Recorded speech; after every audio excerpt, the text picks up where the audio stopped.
Afternoon, everyone. Happy Sunday. Hope everyone's enjoying their Sunday. First of all, I want to say thank you to everybody. I was hoping to crest 1,000 subscribers in the last video. Last time I checked, I was at 1,350. Really meant a lot. Really hope everyone enjoyed watching that last video as much as I enjoyed making it.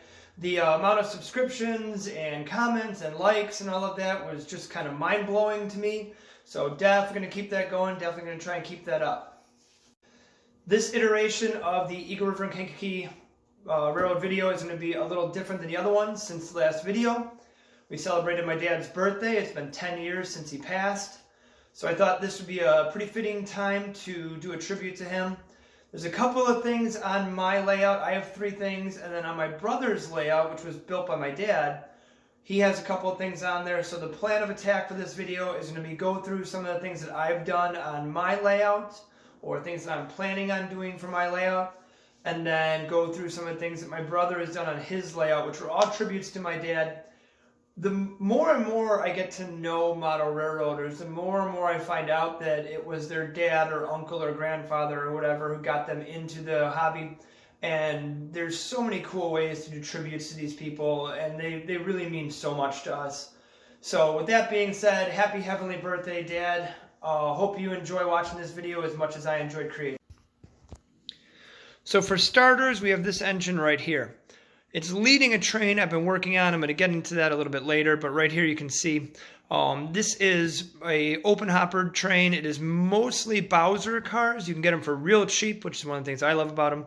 They vary between $15 and $30. Most of them come in a kit like this one, but the main point of this one is what's leading this train. This is Eagle River and Kankakee 4460. It is a Genesis model. I bought it DCC ready, installed the Digitrax decoder. It is modeled with the Make-A-Wish logo. The reason being is when I was a kid, my father and I, my brother and I were watching, I don't remember, a baseball game or something, I forget what. But while we were watching it, he got a phone call from somebody he knew in high school he hadn't talked to in like 30 years, and the person said, you still make model trains, right? My dad said, oh yeah. So then the guy said, I work for the Make-A-Wish Foundation, and we have a terminally ill child, and his last wish is he wants a model train layout. And he said, the parents have a basement that could probably hold it. Would you be willing to help? And as one would expect, not only in that situation, but if you know my dad, he immediately jumped on it. And the only stipulation he had was that he said my brother and I had to help. So I was ballpark 10 years old, which means my brother was ballpark 5 or something like that. But we helped as much as we could, got to know the kid, really enjoyed it. His name was Daniel as well, so got to meet him. And for a couple of weeks or months or whatever it was, every weekend my dad just sat there and built models for this kid, went over there a couple times a week to help out, and ended up making this really cool layout. It was really nice for my brother and I because we got to see a layout being built. You know, my dad built our layout when I was really young, so as far as I knew, you know, the magic HO scaled fairies came down and built you a layout. But after my dad passed and I got back into the hobby, I knew I had to do something for him, and this was the first thing that came to mind. The engine's painted white, which takes forever. If you ever use white paint, it's usually thinner than most. The decals I created myself. They were not nearly as difficult as people tend to make out. If I can get my head out of the light there. I got a big old head and it's blocking the light. Get that genetically from my dad too. But the decals were not nearly as hard to make as I thought they would be. I pretty much copy and pasted them, some of the marketing that Make-A-Wish had created. Put my dad's name on the radiator back portion there. But something I was one of the first engines I did actually was this engine. I think it was like the second or third Eagle River and Kankakee engine I did. I've brought it to a couple of layouts, and it's always one that gets people attention. And then the really cool thing about it is when I start explaining it to people, almost inevitably somebody says, my dad did something like that, or my dad got me in the hobby, or I remember with my dad. So it is really cool because it brings people together in a way. I'll flip it around so you can see the other side. Don't tell the train people that this engine's now running long hood forward. But here's the other side of it. Really just one of my favorite engines on the layout. And like I said, the Make-A-Wish Foundation. I might do another one. I've thought about doing another one with Make-A-Wish or maybe another charity and raffle it off and send all the proceeds to whatever charity. So if you think that'd be cool, leave a comment. If you have a charity in mind, that'd be pretty cool. Leave it in the comments, and maybe this summer, like I said, I'm a school teacher, so I get summers off. So maybe this summer I'll try and knock it out and see where we can go from there. And on this very same train, the first car is a Milwaukee Road open hopper. The reason being, this being a Walthers car, the reason being is because my dad was a big Milwaukee Road fan. He grew up in the northern suburbs of Chicago. We heard for all day until the day is long about how cool it was when the Hiawatha would go through his town at 100 miles an hour. Spent a lot of his childhood watching the Milwaukee Road, was very passionate about the Milwaukee Road, wore a Milwaukee Road hat until the day he died. Talked a lot about when he was a kid, he would go watch the Milwaukee Road with some of his friends after school, after baseball practice, or maybe even when he was supposed to be at school. But we'll let that slide. So this car is a Walthers open hopper. With me modeling modern times, I knew I had to put it like it'd been through the ringer. My dad was not a big fan of graffiti. However, I decided to graffiti one side of this. The other side is not graffitied. My dad was an avid fisherman. So when I came across this graffiti from Blair Line that had a big fish on it, I thought, oh, that's perfect. So I included that on this one. The other side, to make my dad happy, is not graffitied. So maybe he can watch that side. I'll watch this side. I wanted, with me modeling modern times and having the Milwaukee Road on my layout, it's a little tricky because most of those cars are gone now. So I wanted this one to really look like it'd been through the ringer. That's why it's got two different leasing companies on it. It's owned by Helm Leasing, but you can see the DJJ logo on there to make it show like this one's really, gone through a few lifetimes and is still trucking. So I hope my dad likes that one. I hope he's proud of it. And I hope you enjoy it as well.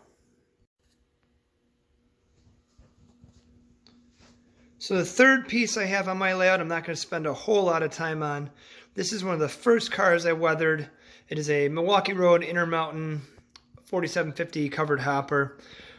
The cool thing about this is I was very nervous about weathering a relatively expensive car. But I thought, how many times my dad did something like that, where he grabbed an engine and people said, he can't do that, and then he would do it and it would come out looking way better. So I decided to go ahead and do it, and now it's one of the cars. I usually use this on my phosphate train, because in real life they're usually having a lot of leased cars on there. But this is a third piece I have. It's another Milwaukee Road car. Weathered both sides. Probably going to leave this one untagged. I did see a really cool Happy Father's Day graffiti a while ago, and I'll see if I can find the picture of it online. But I might add that to the one side, just for the sentimental value. But other than that, pretty much it for this one. So those are the three things I have on my layout that are tributes to my dad. Talked about my hockey rink in the last video, so I'm not going to go too in-depth on that one. But now that we're done with my layout, let's go ahead and head over to my brother and dad's layout. It is an old school, and when I mean old school like it came from the school they knocked down to build the old school. It is a DC layout for all you old guys who like those old school techniques and all that. It is an old school DC layout, and was built almost entirely by my dad because my brother and I were too young, but is now run by my brother. And without further ado, here is my brother discussing his layout.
All right, Patrick, what are these? These are Milwaukee Road E6s. They're made by Broadway Limited. Why'd you go ahead and create these? Nobody offered them from the factory. They're my favorite paint scheme, favorite engines. How do you connect these with our dad? My dad and I liked, or our dad liked Milwaukee Road. Dad grew up with the Milwaukee Road and just really liked it when I was a kid. What's the makeup of the train you and Dad built? It's the morning Hiawatha, so it's all coaches. Most of the train is Walthers, except for the coach in the middle, which is Foxley models. And these are Broadway Limited.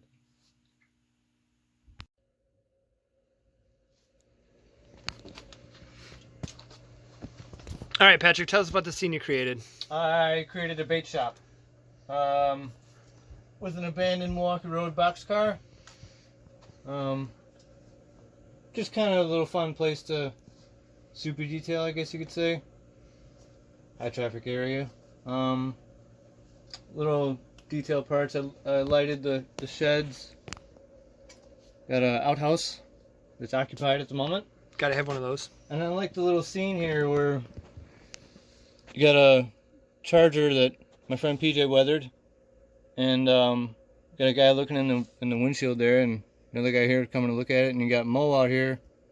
He's got some sort of firearm over him, asking him what they're doing with his Charger. Why do you have a random Milwaukee Road 261 there? Because it's a great place to show off your brand new trains. And when I'm sitting here running trains, all I gotta do is look over and look at my new train. How do you connect a bait shop to our dad? Because we love fishing. If we weren't down here with the trains or out there watching real trains, we were fishing. What's your favorite fishing memory of our dad? Don't think I can narrow down one single moment. Too many fun times to have one favorite, I guess you could say. Sounds about right.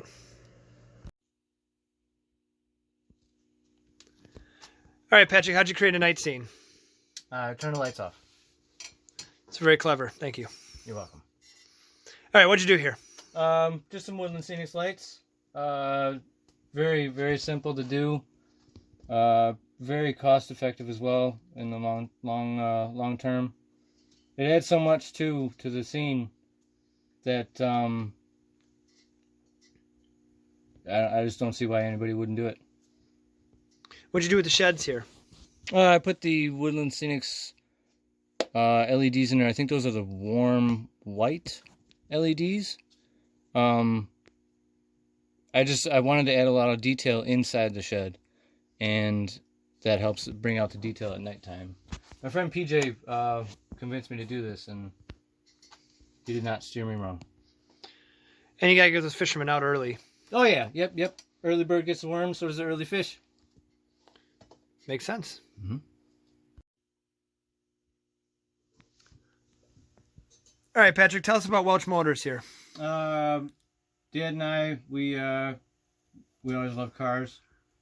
We bunch of gearheads, like Mopars. We rebuilt a 72 Challenger, so we had to have some Mopars on the layout. Just kind of adds a lot to the layout, I think, and it's kind of a way to pick up some of the cars that are available, but don't really look prototypical on the street necessarily. But when you have a hot rod shop, if you will, it's a great way to spend more money on accessories for your layout. And these are not all Mopar, right? No, of course not. The important Mopars are in the inside, and then all the Chevys and Fords and everything like that goes outside. Yeah, let the Lamborghinis get the hail damage. Oh, yeah. All right, let's talk about the locomotive facility you got there. This winter I kind of got the itch to run some older stuff, so I thought I'd dig up some of the steam engines and kind of made a industry that doesn't really have a name. Every winter or train season, if you will, it changes from car parts or a steam facility or whatever you want it to be that winter, I guess. What's your connection with the steam power and Dad? And are those Dad's engines, or did you get those? Dad had a fascination with the Norfolk Western, especially steam. He loved Norfolk and Western steam. He said that if he was a millionaire, he'd have an O-scale N&W steam layout, transition era. So, you know, for a time we ran Santa Fe, and then Dad ran Milwaukee Road for a long while.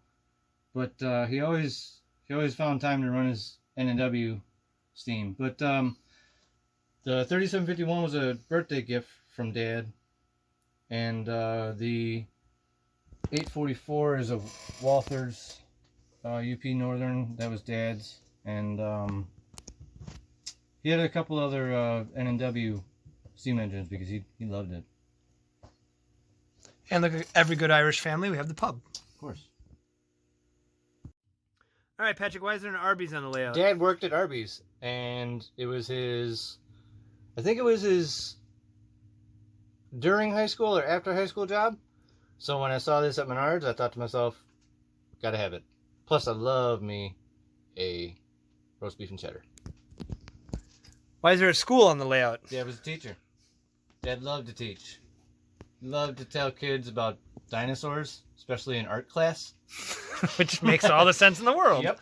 But he was a teacher for 20-something years. He loved it. Loved his job. So we, thought it was fitting just to have a... Had to incorporate that. Absolutely. So that's it for this iteration of the Eagle River and Kankakee videos. Next time we're going to do one of two things. Haven't decided yet if I'm going to do a little bit of an update on my layout, or if you want to get a full tour of my dad and brother's DC layout. Let me know in the comments. Go ahead and like and subscribe. I got to do all that stuff that all the other YouTube creators do. So go ahead and click that like or subscribe, and let me know if you'd rather have a video that is an update on my layout or as a full tour of the layout that my brother and dad did. Thanks again for watching. Happy modeling. And I hope everyone enjoyed this as much as I enjoyed making it.